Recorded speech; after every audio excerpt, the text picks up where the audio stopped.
Pemirsa, Presiden Prabowo Subianto meluncurkan Badan Pengelola Investasi Daya Anagata Nusantara atau yang dikenal dengan BPI Danantara. Peluncuran Danantara menandakan era baru dalam pengelolaan investasi negara. Diawali dengan pernyataan peluncuran oleh Presiden. Presiden Prabowo Subianto hari ini resmi meluncurkan Badan Pengelola Investasi Daya Anagata Nusantara BPI Danantara.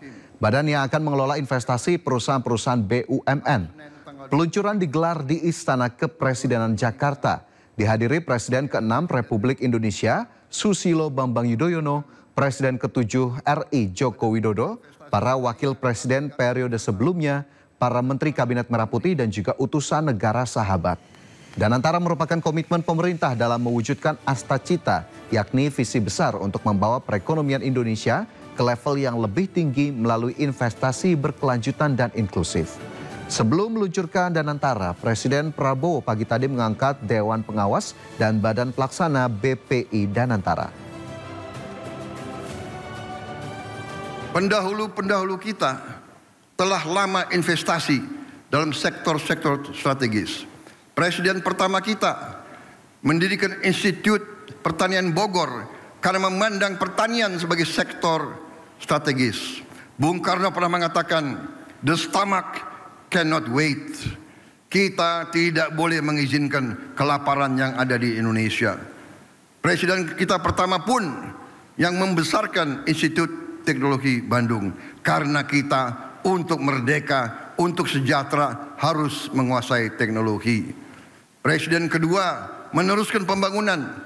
Dan semua presiden-presiden kita membawa kita sampai kita sekarang hari ini bisa meluncurkan Danantara Indonesia. Presiden Habibie, Presiden Abdurrahman Wahid, Presiden Megawati, Presiden Susilo Bambang Yudhoyono, Presiden Susilo Bambang Yudhoyono dan Presiden Joko Widodo semua telah memberi peran dan memberi sumbangan yang sangat besar bagi bangsa Indonesia. Dan sekarang jatuhlah kepada kami untuk mengamankan fondasi-fondasi yang telah dibangun dan untuk meneruskan mencapai cita-cita kita menjadi negara sejahtera, rakyat kita makmur, aman dalam keadilan. Saudara-saudara sekalian, kini setelah hampir 80 tahun berlalu, tibalah generasi kita, pemerintah kita untuk mewujudkan visi para pendiri dan pendahulu kita. Kita harus memastikan bahwa kekayaan Indonesia benar-benar bermanfaat dan dirasakan manfaatnya untuk kepentingan rakyat dan bisa meningkatkan tingkat penghasilan rakyat Indonesia. Saya memahami bahwa banyak pertanyaan tentang Danantara Indonesia. Mungkin ada yang ragu-ragu apakah ini bisa berhasil atau tidak. Hal ini adalah wajar karena inisiatif ini belum pernah ada sebelumnya. Namun hari ini seluruh rakyat Indonesia patut berbangga karena dengan total aset lebih dari 900 miliar dolar Amerika, Danantara Indonesia akan menjadi salah satu dana kekayaan atau sovereign wealth fund negara terbesar di dunia.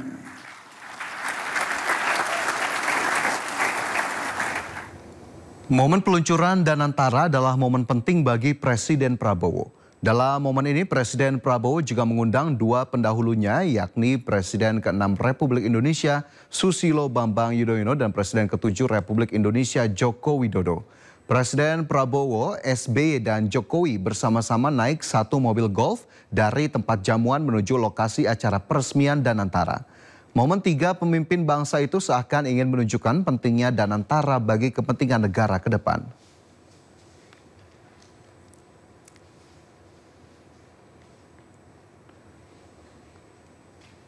Ya, kita beralih ke informasi lainnya. Pemirsa, truk berpenumpang 32 orang terjun ke Sungai Segati di Kecamatan Langgam, Kabupaten Pelalawan, Riau. Akibatnya 6 orang meninggal dan 9 orang lainnya hilang. Petugas Badan Penanggulangan Bencana Kabupaten Pelalawan dan Basarnas dengan peralatan lengkap melakukan pencarian korban di Sungai Segati. Petugas menemukan sopir truk dalam kondisi meninggal dunia. Total 6 korban telah ditemukan sementara 9 lainnya masih hilang. Dari total korban 6 diantaranya balita. Menurut salah seorang korban, kecelakaan truk pengangkut pekerja harian lepas sebuah perusahaan pemasok kayu hutan tanaman industri ini tiba-tiba menabrak besi jembatan dan terjun ke sungai. Kecelakaan diduga akibat pengemudi mengantuk. Petugas terus berupaya melakukan pencarian korban hilang.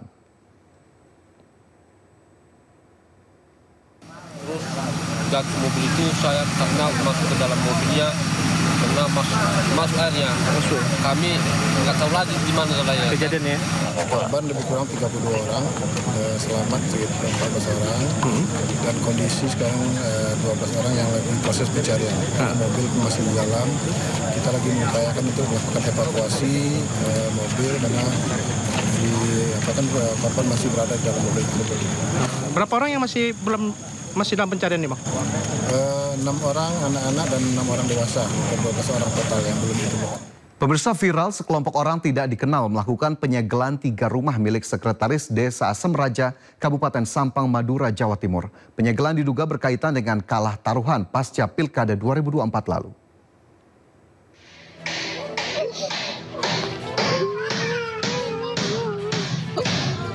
Inilah video amatir saat sebuah rumah yang diduga milik sekretaris desa disegel oleh sekelompok orang tidak dikenal di Desa Ajem Rajen, Kecamatan Jrengik, Kabupaten Sampang, Madura, Jawa Timur. Sekelompok orang memasang palang balok kayu di beberapa titik pintu rumah. Selain itu, seluruh barang dari dalam rumah juga dikeluarkan secara paksa hingga tangis histeris keluarga pun pecah. Polisi membenarkan kejadian dengan turun ke lokasi. Diduga penyegelan terjadi lantaran pemilik rumah kalah taruhan pasca Pilkada 2024 lalu. Ini memang benar ada peristiwa tersebut, cuman sampai saat ini pemilik rumah belum melaporkan ke kami. Jadi kami tidak tahu modusnya seperti apa, motifnya apa, yang jelas memang ada penyegelan tersebut. Selanjutnya petugas kepolisian masih menunggu laporan terkait kasus. Dari Sampang, Jawa Timur, Fatur Rahman, Ayus melaporkan.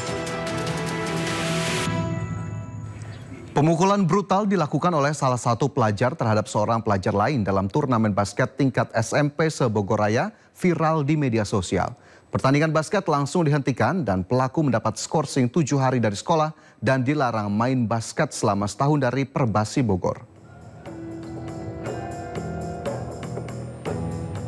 Pertandingan bola basket antar SMP se-Bogor antara siswa sekolah swasta dan SMP negeri Kota Bogor terjadi insiden pemukulan dilakukan pemain C memukul bagian kepala lawan mainnya S yang kesakitan di Pajajaran Kota Bogor, Jawa Barat. Kejadian memalukan saat pertandingan basket jauh dari kata sportif dan langsung dihentikan karena berpotensi memicu tawuran.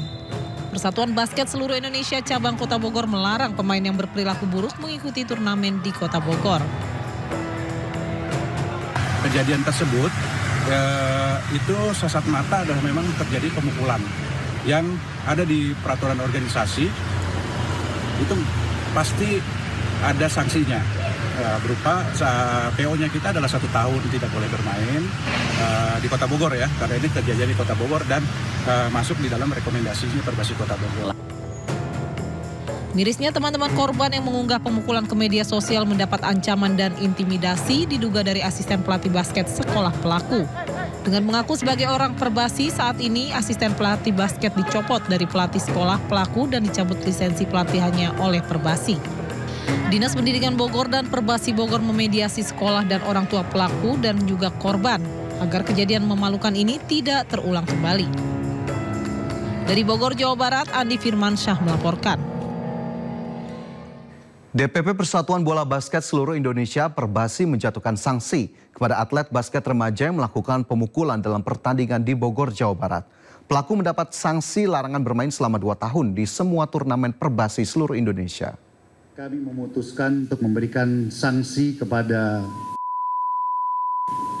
Mardi Waluyo Cibinong, yaitu larangan bermain basket selama 2 tahun dalam seluruh pertandingan yang ada di seluruh wilayah Indonesia. Merupakan pelatih berlisensi kami DPP Perbasi memutuskan untuk membekukan lisensi kepelatihan yang dimiliki oleh Atar Anditaria itu selama 3 tahun seluruh kompetisi di Indonesia. Pemirsa, massa yang tergabung dari berbagai aliansi menggelar aksi solidaritas untuk band Sukatani di alun-alun Purbalingga, Jawa Tengah. Dalam aksi tersebut mereka menyanyikan lagu Bayar, Bayar, Bayar di depan polisi. Bayar polisi! Cukup penjara! Bayar polisi! Aduh, hutang punya uang untuk bisa bayar polisi! Massa yang tergabung dari berbagai aliansi menyanyikan lagu Bayar, Bayar, Bayar milik band Sukatani yang viral di media sosial. Aksi yang digelar di alun-alun Purbalingga ini sebagai bentuk solidaritas terhadap band Sukatani yang diduga mendapat intimidasi dari polisi.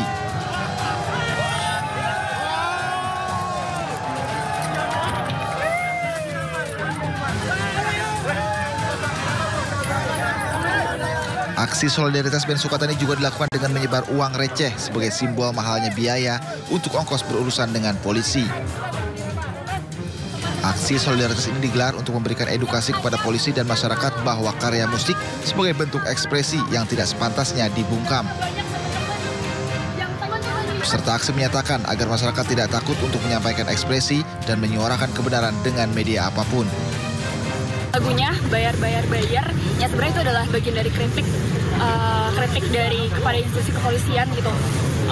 Itu di sana ada indikasi intimidasi dan lain sebagainya. Makanya hari ini kita bersolidaritas kepada teman-teman Sukatani dan juga kepada teman-teman lainnya supaya nggak takut untuk bersuara dan berekspresi menyampaikan kritiknya terhadap institusi kepolisian ataupun pemerintah seperti itu. Setelah melakukan aksi solidaritas kepada band Sukatani, ratusan peserta aksi kemudian melakukan aksi sosial. Mereka membagi-bagikan ratusan paket sayuran kepada warga, masyarakat yang melintas di jalanan sekitar alun-alun Purbalingga. Dari Purbalingga, Jawa Tengah, Catur Edi Purwanto, iNews melaporkan. Sementara itu, pemirsa, Kepala Sekolah SDIT Mutiara Hati Eti Endarwati mengatakan vokalis band Sukatani, Novi, diberhentikan bukan karena lagunya yang viral. Menurut Kepala Sekolah, vokalis band Sukatani itu dipecat pada 6 Februari 2025 karena melanggar kode etik sekolah. Itu memang ditemukan bukti bahwa Mbak Novi itu masuk ke dalam grup tersebut itu ya. Dan kemudian yang kami kaget ini ya tentang tampilannya, kemudian penampilan pakaian yang digunakan, bahkan terbuka auratnya dari guru kami yang itu membuat sebenarnya kami itu sangat kaget sekali seperti itu. Kemudian atas informasi itu kami sampaikan ke yayasan dan yayasan pun juga ternyata sedang mencari bukti juga itu ya. Kemudian akhirnya dilihat dari bukti tersebut, kemudian ditemukanlah pelanggaran di kode etik seperti itu. Sehingga yayasan itu mengeluarkan surat pemberhentian di tanggal 6 Februari, hari Kamis seperti itu. Kemudian kami coba untuk mengklarifikasi ya dengan Mbak Novi terkait dengan bukti foto tersebut benar apa tidak, dan memang dari beliau memang mengakui seperti itu. Kode etik yang dilanggar adalah tentang pelanggaran syariat Islam. Nah, di situ di poin 1 memang berbunyi pelanggaran pada syariat Islam itu menjadi dasar seorang karyawan guru itu ya di lembaga kami, di yayasan kami maksudnya, itu memang mendapatkan sanksi berupa PHK seperti itu. Bupati Purbalingga Fahmi Muhammad Hanif menyatakan siap menerima Novi, vokalis Sukatani, sebagai tenaga peganjar di wilayahnya. Pernyataan itu disampaikan di sela-sela program retreat yang sedang ia jalani di Magelang. Assalamualaikum warahmatullahi wabarakatuh. Saya Fahmi Muhammad Hanif, Bupati Kabupaten Purbalingga. Saat ini sedang retreat di Magelang bersama dengan seluruh kepala daerah dari seluruh Indonesia. Berkaitan dengan isu yang sedang viral di berbagai sosial media terkait band Sukatani yang berasal dari Kabupaten Purbalingga, dan juga berkaitan dengan isu yang beredar keluarnya Mbak Novi dari salah satu guru di sekolah dasar. Saya Fahmi Muhammad Hanif, Bupati Kabupaten Purbalingga, dengan tangan terbuka siap menerima Mbak Novi jika Mbak Novi berkenan untuk mengabdi di sekolah di Kabupaten Purbalingga. Insya Allah saya selaku pemerintah Kabupaten Purbalingga siap memfasilitasi dan siap mensupport. Itu saja dari saya. Terima kasih banyak. Wassalamualaikum warahmatullahi wabarakatuh. Menteri Hak Asasi Manusia Natalius Pigai menyatakan akan memeriksa kebenaran informasi terkait dugaan pemecatan salah satu vokalis band Sukatani, Novi Citra Indriati, yang dikabarkan dipecat dari sekolah tempatnya mengajar. Hal ini disampaikan Pigai melalui akun media sosial X miliknya. Pigai menyatakan saat ini Kementerian HAM tengah mengecek kebenaran informasi dugaan pemecatan vokalis band Sukatani Novi Citra sebagai guru.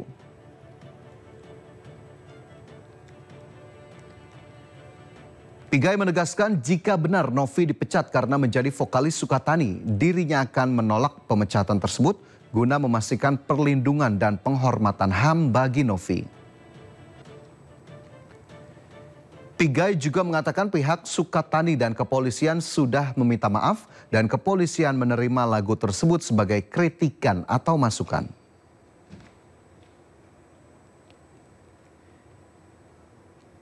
Pigai pun mempersilahkan untuk melaporkan terkait pemecatan tersebut kepada kantor wilayah Jawa Tengah maupun langsung ke kantor pusat Kementerian Hak Asasi Manusia.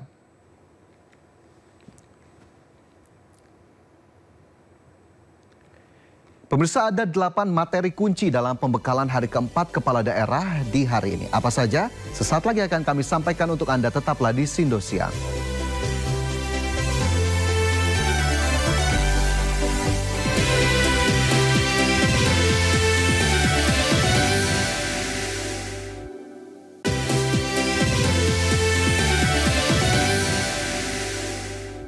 Terima kasih Anda masih bersama kami. Pemirsa, memasuki pembekalan hari keempat kepala daerah. Hari ini para kepala daerah akan mendapat pembekalan dari Menko dan Menteri Kabinet Merah Putih.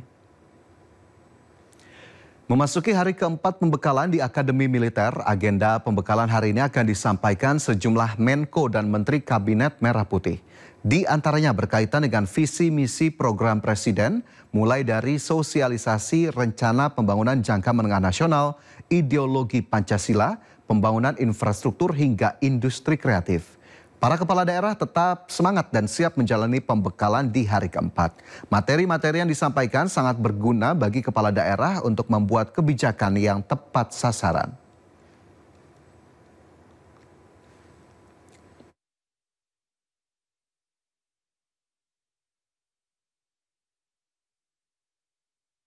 Dan seperti apa situasi terkini dari kegiatan retreat kepala daerah hari ini? Sudah ada rekan Kevin Pakan melaporkan langsung dari Magelang, Jawa Tengah. Kevin, seperti apa jalannya retreat kepala daerah hari keempat pada hari ini? Ya, selamat siang Fajar dan pemirsa. Memasuki hari keempat pembekalan kepala daerah di Akmil Magelang, Jawa Tengah masih terus berlangsung. Tepatnya di belakang saya saat ini merupakan ruang Sudirman yang merupakan tempat dari para kepala daerah ini melakukan atau menerima pembekalan pada hari ini. Di mana untuk materi pada hari ini, tepatnya di jam saat ini, para kepala daerah ini menerima materi dari Menpan RB yang mana Rini Widianti dan juga dari Menteri PPN Kepala Bappenas Rahmat Pambudi terkait dengan bagaimana ini para kepala daerah bisa melakukan manajemen ASN, reformasi birokrasi, dan juga hal-hal terkait yang memang diperlukan bagi para kepala daerah ini. Dan sampai dengan saat ini nantinya para kepala daerah akan terus melanjutkan dari pembekalan sampai dengan nanti malam, karena memang berdasarkan dari informasi yang kami peroleh bahwa nantinya para kepala daerah pada hari ini akan menjalani serangkaian agenda yang cukup padat bila dibandingkan dari hari-hari sebelumnya. Selain itu juga nantinya para kepala daerah akan mendapatkan pembekalan terkait dengan hukum, kemudian keamanan dari sejumlah menteri, dan juga termasuk Panglima TNI akan memberikan pemaparan atau materi kepada para kepala daerah ini. Dan tadi juga kami sempat mendapatkan informasi Fajar dan pemirsa terkait dengan adanya penambahan dari kepala daerah yang memang sampai dengan saat ini masih terus menjadi pertanyaan publik, apakah akan ada penambahan kepala daerah, mengingat ada dari kepala daerah PDIP ini tidak hadir dalam pembekalan pada saat ini. Dan informasi terkininya nanti akan ada penambahan yang mana kami belum bisa memastikan apakah siang ini atau sore nanti. Namun yang pasti dari Wakil Menteri Dalam Negeri Bima Arya menyampaikan akan ada penambahan dari kepala daerah fraksi PDIP. Namun demikian, tadi kami sempat melihat anak dari Pramono Anung yang ternyata sudah berada di dalam Akademi Militer Magelang, Jawa Tengah ini untuk bisa mengikuti pembekalan. Tadi kami sempat ingin bertanya lebih lanjut apakah nantinya seluruh kepala daerah PDIP juga akan turut hadir. Namun dari anak Pramono Anung ini yang juga merupakan Bupati Kediri ini enggan untuk berbicara lebih jauh terkait dengan bagaimana atau siapa saja yang nanti akan tiba di Akademi Militer Magelang, Jawa Tengah ini. Untuk itu juga kami sempat mendapatkan informasi bahwa nanti akan ada tentunya penjagaan yang akan dilakukan di Akademi Militer, namun tetap dipastikan untuk suasana dan juga kondisi tetap berjalan dengan efektif. Kemudian Fajar dan pemirsa terkait dengan ada sejumlah kepala daerah yang diinformasikan ini mengalami sakit, yang mana ada 3 orang yang mengalami sakit, 2 diantaranya masih berada di rumah sakit dalam perawatan, kemudian 1 sudah kembali ke Akademi Militer Magelang, Jawa Tengah. Namun dapat dipastikan 3 kepala daerah ini tetap dalam kondisi stabil dan masih bisa untuk mengikuti pembekalan di Akademi Militer Magelang, Jawa Tengah. Tentunya kami masih akan terus memantau bagaimana perkembangan terkini di Akademi Militer terkait dengan pembekalan yang masih akan terus berlangsung hingga tanggal 28 Februari 2025. Fajar. Ya, baik Kevin, terima kasih atas laporannya dan tentu kami menantikan bagaimana perkembangan terkini dari pelaksanaan retreat di Akademi Militer Magelang, Jawa. Terima kasih dan selamat bertugas kembali. Pemirsa, Menteri Keuangan Sri Mulyani Indrawati menjadi pengisi materi retreat kepala daerah di hari ketiga kemarin. Menteri Keuangan Sri Mulyani memberikan materi terkait efisiensi dan pengelolaan anggaran keuangan daerah.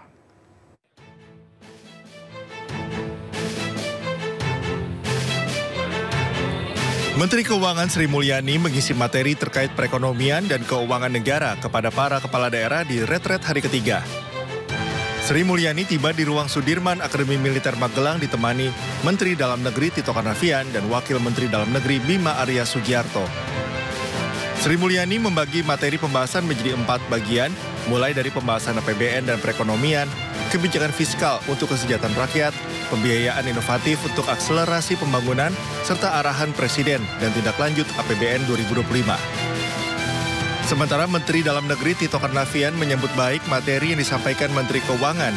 Ia berharap para kepala daerah bisa menyelaraskan materi dengan kebijakan daerah agar pengelolaan keuangan bisa dilakukan dengan efektif.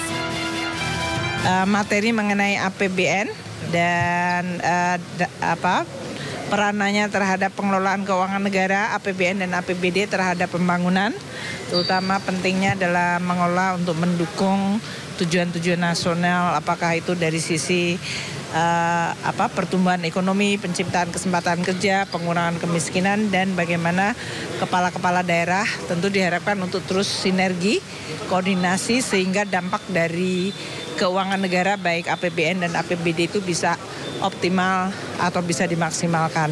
Kemarin Menhan ya, menteri-menteri utama tadi sudah disampaikan, cukup ramai pertanyaannya antara Menteri Keuangan dengan daerah, dan ini sangat bagus sekali. Kenapa? Karena daerah bisa menyampaikan langsung persoalan-persoalan teknis keuangan ya, misalnya masalah efisiensi, dana bagi hasil, kemudian juga mengenai pajak dan retribusi. Materi terkait kebijakan keuangan negara dan pertumbuhan ekonomi disampaikan Menteri Keuangan agar visi dan misi pemerintah dalam bidang ekonomi bisa sejalan dengan program para kepala daerah di wilayahnya. Dari Magelang, Jawa Tengah, tim Liputan iNews melaporkan. Wakil Gubernur Jakarta Rano Karno memastikan akan datang ke acara penutupan retret pada Kamis 27 Februari di Akademi Militer Magelang, Jawa Tengah. Menurutnya wakil kepala daerah diundang hanya untuk penutupan. Hal tersebut diungkapkan Rano Karno saat meninjau Pasar Induk Beras Cipinang, Jakarta Timur Sabtu siang. Selain memastikan dirinya hadir dalam penutupan retret, Rano Karno tidak menjawab soal keikutsertaan Gubernur Jakarta Pramono Anung. Menurutnya hal tersebut silakan ditanyakan ke Dewan Pimpinan Pusat PDIP.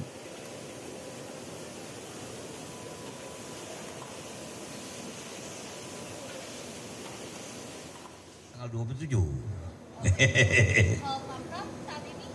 Kalau Pak Pram tanya sama DPP, tugas saya nih perintah Pak Pram sebagai gubernur yaitu mengawal pembangunan Jakarta untuk menjaga ini bukan pekerjaan mudah teman-teman ya. Jadi mungkin itu nanti tanya kepada DPP saja. Berarti tetap ke Magelang meski ada surat perintah kemarin itu. Oh iya, sampai hari ini kan belum dicabut. Ingat tuh, wakil diundang itu 27 hanya untuk penutupan ya. Oke. Karena mungkin bisa saja. Ingat sekali lagi, surat ini adalah menunda, bukan melarang. Kembali lagi, teman-teman sudah ada di Jogja, udah di Magelang, gitu. Hingga hari ini 55 kepala daerah dari PDIP belum masuk ke Akademi Militer untuk mengikuti retret kepala daerah. Meskipun mereka sudah berada di Magelang, mereka masih tetap menunggu arahan Ketua Umum PDIP Megawati untuk masuk atau tidak mengikuti retret.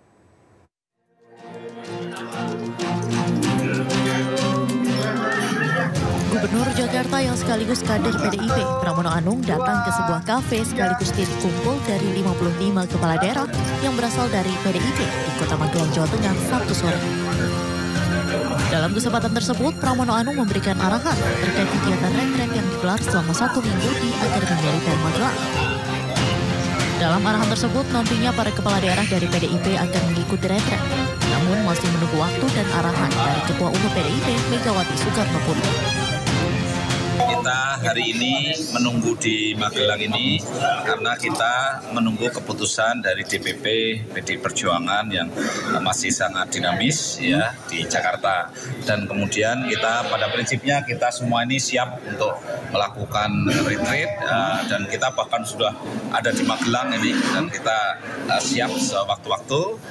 Dan hari ini tadi Pak Pram, beliau juga sebagai calon peserta retreat dan juga tentu beliau mewakili senior dari PD Perjuangan yang sudah berkomunikasi intens dengan di DPP termasuk dengan Ibu Ketum, menyampaikan kepada kita semua bahwa kita akan mengikuti retreat ini dan jadwalnya akan diatur. Maka kami standby di Magelang, ya sambil menunggu arahan lanjut dari Ibu Ketua Umum. Berarti belum pasti hari ini Bang untuk masuk Bang? Untuk waktunya nanti akan disampaikan lebih lanjut sesuai dengan arahan dari Ibu Ketua Umum. Intinya kami siap untuk mengikuti retreat. Sebelumnya, Ketua Umum PDI Perjuangan Megawati Soekarno Putri mengeluarkan instruksi yang melarang kader partainya yang menjadi kepala daerah ikut retret di Magelang. Larangan itu dikeluarkan oleh PDI Perjuangan pasca penahanan Sekjen PDI Perjuangan Hasto Kristianto oleh KPK. Tim Liputan iNews melaporkan.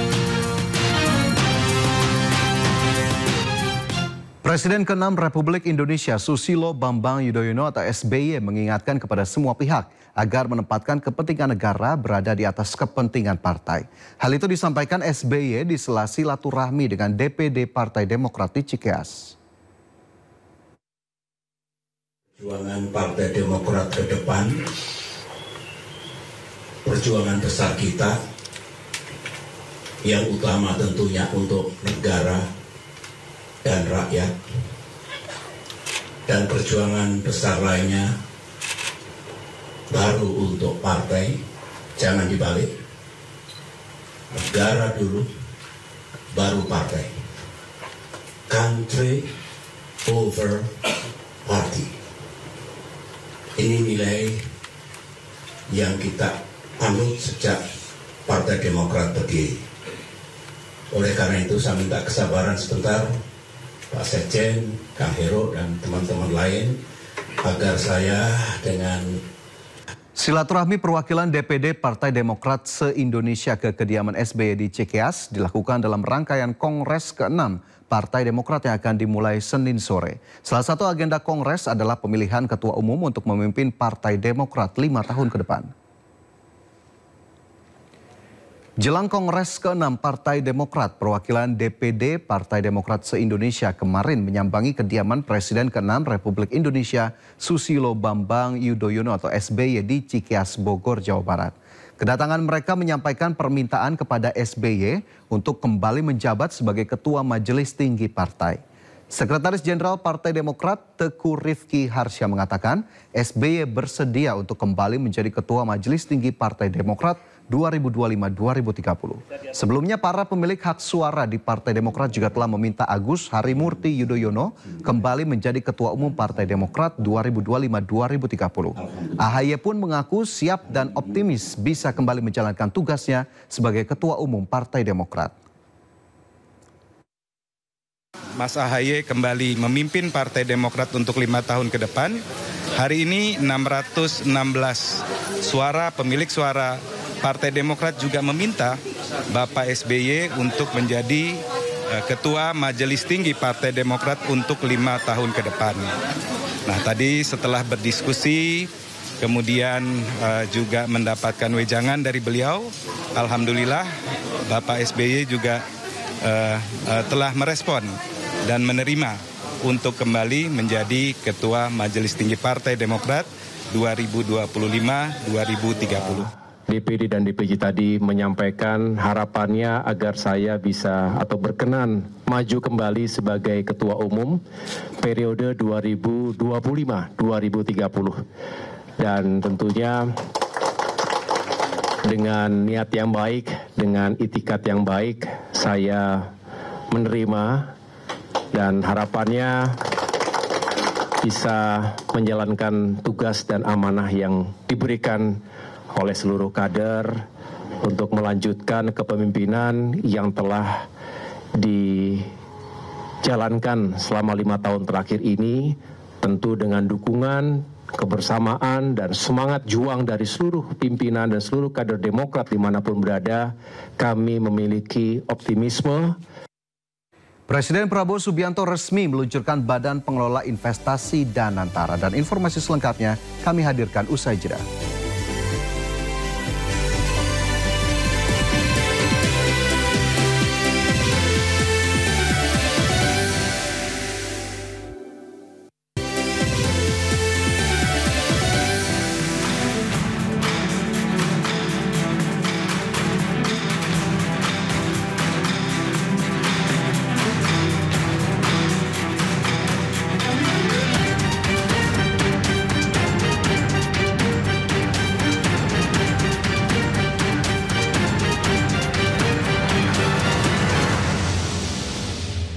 Presiden Prabowo Subianto meluncurkan Badan Pengelola Investasi Daya Anagata Nusantara atau yang dikenal dengan BPI Danantara.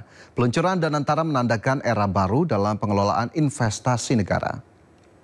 Dengan pernyataan peluncuran oleh Presiden Prabowo Subianto hari ini resmi meluncurkan Badan Pengelola Investasi Daya Anagata Nusantara BPI Danantara. Badan yang akan mengelola investasi perusahaan BUMN. Peluncuran digelar di Istana Kepresidenan Jakarta. Dihadiri Presiden ke-6 Republik Indonesia Susilo Bambang Yudhoyono, Presiden ke-7 Republik Indonesia Joko Widodo, para wakil presiden periode sebelumnya, para menteri Kabinet Merah Putih dan juga utusan negara sahabat. Danantara merupakan komitmen pemerintah dalam mewujudkan Astacita, yakni visi besar untuk membawa perekonomian Indonesia ke level yang lebih tinggi melalui investasi berkelanjutan dan inklusif.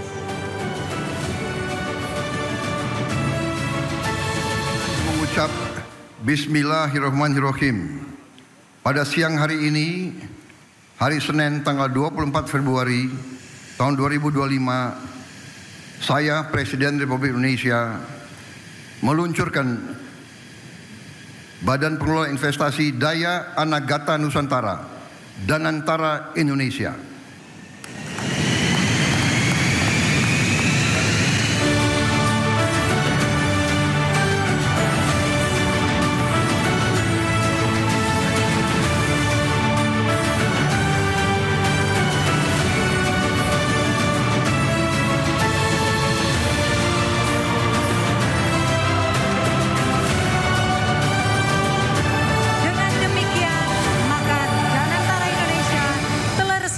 diluncurkan oleh Presiden Republik Indonesia.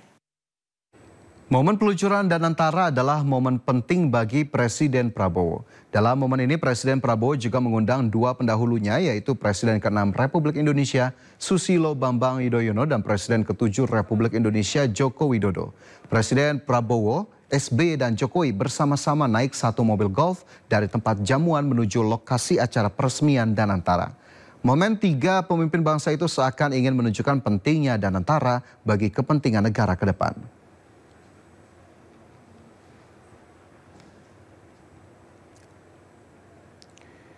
Dan pemirsa, untuk mengetahui informasi terkini kami sudah terhubung dengan rekan Esra Ambarita di Istana Negara Jakarta.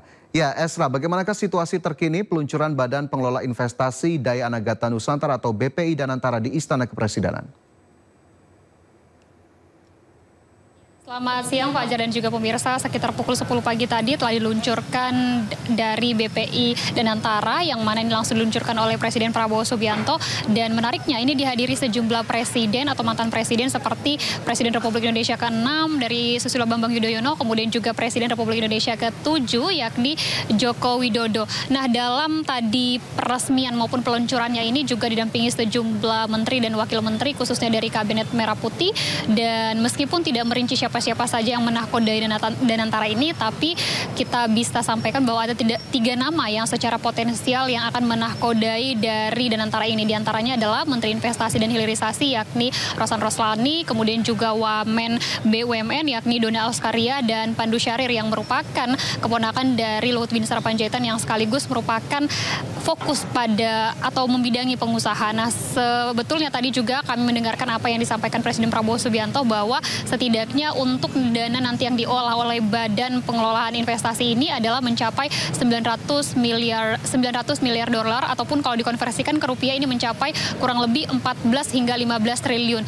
Jadi nantinya ini akan ada 7 perusahaan besar dari BUMN yang nantinya akan dinaungi langsung oleh Danantara. Nah, tujuannya adalah untuk tentunya mengembangkan ataupun membuat ekonomi Indonesia ini semakin berkelanjutan dari 5% menjadi 8%. Dan tentunya untuk mekanisme pengawasan seperti apa ini masih akan dirincikan nanti tentunya dari ketuanya atau dari nakoda dari Rosan Roslani untuk secara komprehensif seperti apa nanti dari mekanisme dari Danantara ini dilakukan. Tapi yang perlu diketahui bahwa nanti akan ada sinergi antara Kementerian BUMN dan juga dari Danantara untuk melakukan implementasi dalam meningkatkan perekonomian ini, di mana Kementerian BUMN ini sebagai regulator, sementara untuk dari Danantara ini akan sebagai eksekutor di mana mengimplementasikan kebijakan-kebijakan yang berkaitan untuk pengembangan ekonomi Indonesia. Nah, tentunya harapannya ini dapat meningkatkan sektor-sektor seperti sektor energi terbarukan, kemudian juga aset-aset negara, hingga tentunya sumber daya alam yang ada di Indonesia. Demikian Fajar, kembali ke Anda di studio. Ya baik, terima kasih Asra atas laporannya langsung dari Istana Kepresidenan Jakarta terkait dengan peluncuran BPI Danantara. Selamat bertugas kembali.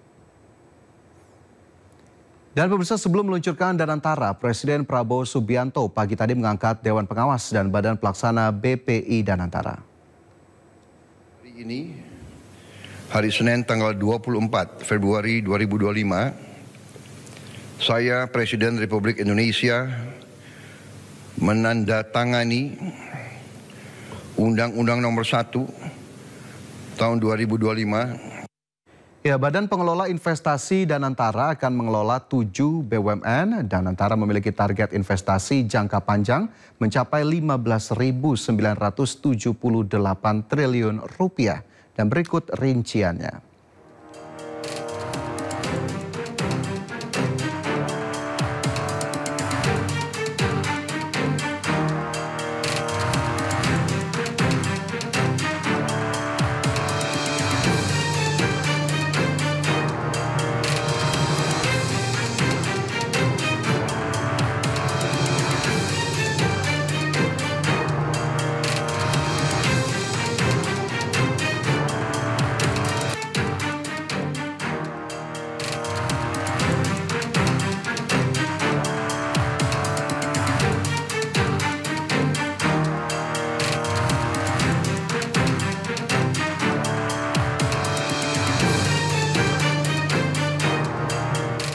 Ya, kita ke informasi lain. Pemirsa, menjelang bulan suci Ramadan, harga sejumlah kebutuhan bahan pokok mulai naik. Di Pasar Selipi Palmerah, Jakarta Barat, harga cabai mencapai Rp90.000 per kilogram. Ya, jelang Ramadan, harga kebutuhan bahan pokok di pasar tradisional di kawasan Selipi Palmerah, Jakarta Barat terpantau mulai naik. Harga cabai rawit merah dan keriting yang semula Rp50.000 per kilogram kini naik menjadi Rp80 hingga Rp90.000 per kilogramnya. Untuk bawang merah yang semula Rp25.000 per kilogram menjadi Rp30.000. Sementara untuk harga telur ayam masih berada di harga Rp30.000 per kilogram. Jakarta, Semarang, Solo, Surabaya, dan Bandung. Ada kenaikan harga, tolong didistribusikan kembali lah oleh pemerintah agar petani-petani juga mendapatkan keuntungan, terus masyarakat juga mendapatkan harga yang sesuai lah gitu dengan kemampuan, apalagi di saat krisis saat ini. Ya harapan sebenarnya ya jangan itulah, istilahnya kan naiknya jangan terlalu tinggi gitu kan, supaya sama rakyat kecil itu kejangkau gitu aja lah Pak. Wakil Gubernur Jakarta Rano Karno menjamin pasokan daging di Jakarta aman hingga perayaan Idul Fitri mendatang. Pemprov DKI Jakarta juga akan menjaga agar harga daging stabil di pasaran. Dingin Bang Dul, di dalam dingin. Kita mau main satu. Hari ini mau ngapain? Mau main satu. Hah? Hari ini mau ngapain? Hari ini mau ngeliat daging. Stok ketersediaan. Jelang bulan Ramadan, Wakil Gubernur Jakarta Rano Karno atau Bang Dul meninjau gudang penyimpanan daging Dharma Jaya di Cakung dan Food Station Cipinang, Jakarta Timur. Rano Karno menjelaskan pemerintah Jakarta menjamin persediaan daging yang cukup hingga Lebaran nanti. Tidak hanya menjaga stok, Pemda Jakarta juga akan menjaga agar harga daging di pasaran tetap stabil. Saya memantau semua, alhamdulillah jumlah daging saya tidak mengatakan surplus, tapi lebih daripada memang kebutuhan Jakarta. Itu membuat kita aman.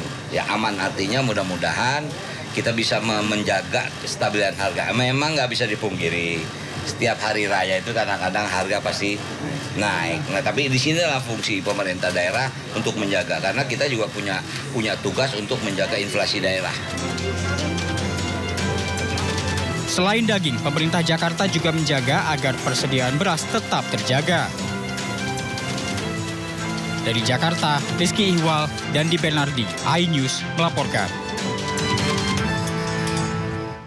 Pemirsa, kabar kurang mengenakan datang dari para pejuang devisa di negeri seberang. Menjelang bulan suci Ramadan, para pekerja migran Indonesia malah dideportasi oleh pemerintah Malaysia. Deportasi para pekerja migran ini kemungkinan masih akan berlanjut hingga setelah Lebaran.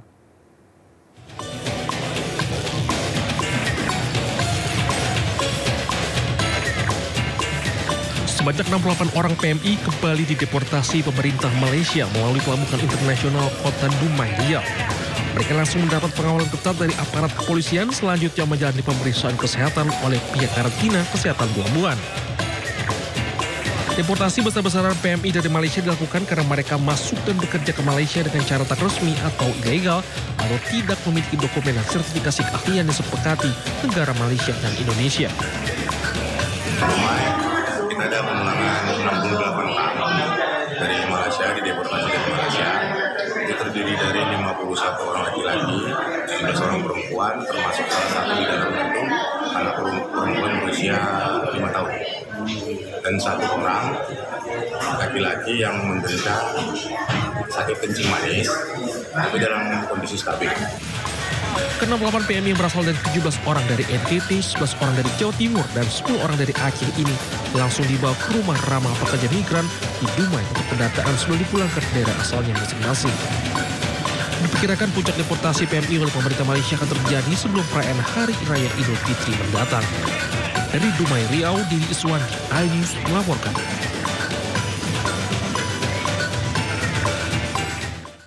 Pemirsa, Ketua Dewan Ekonomi Nasional Luhut Binsar Panjaitan Maksud kami kita ke informasi yang tadi kami bacakan. Pemirsa, Ketua Dewan Ekonomi Nasional Luhut Binsar Panjaitan mengusulkan agar pemerintah tidak lagi menyediakan BBM subsidi di tahun 2027 mendatang. Luhut menyatakan nantinya subsidi akan diberikan langsung kepada para penerima sehingga tak ada lagi subsidi yang melekat pada BBM seperti Pertalite dan solar. Ketua Dewan Ekonomi Nasional Luhut Binsar Panjaitan mengusulkan agar pemerintah di tahun 2027 mendatang tidak lagi menyediakan bahan bakar minyak subsidi seperti yang diberikan saat ini.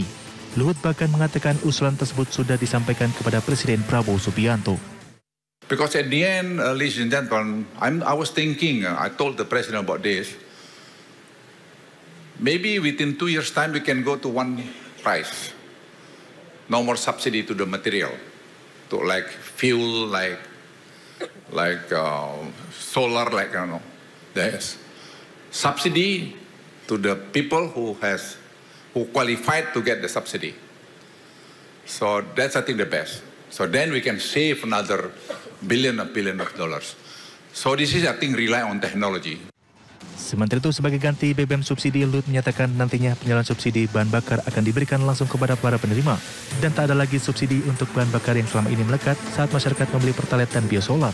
Menurut Luhut, dengan skema peralihan subsidi tersebut, maka pemerintah bisa menghemat hingga triliunan rupiah.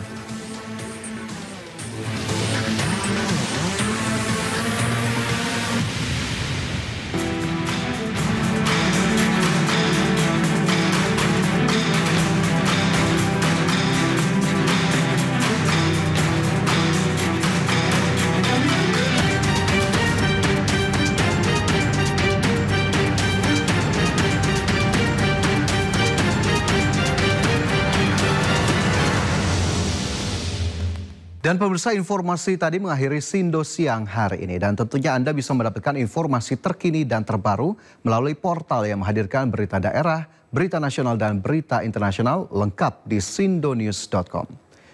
Dan pemirsa, mewakili kerabat kerja yang bertugas, saya Fajar Wayong pamit undur diri. Terima kasih. Sampai jumpa.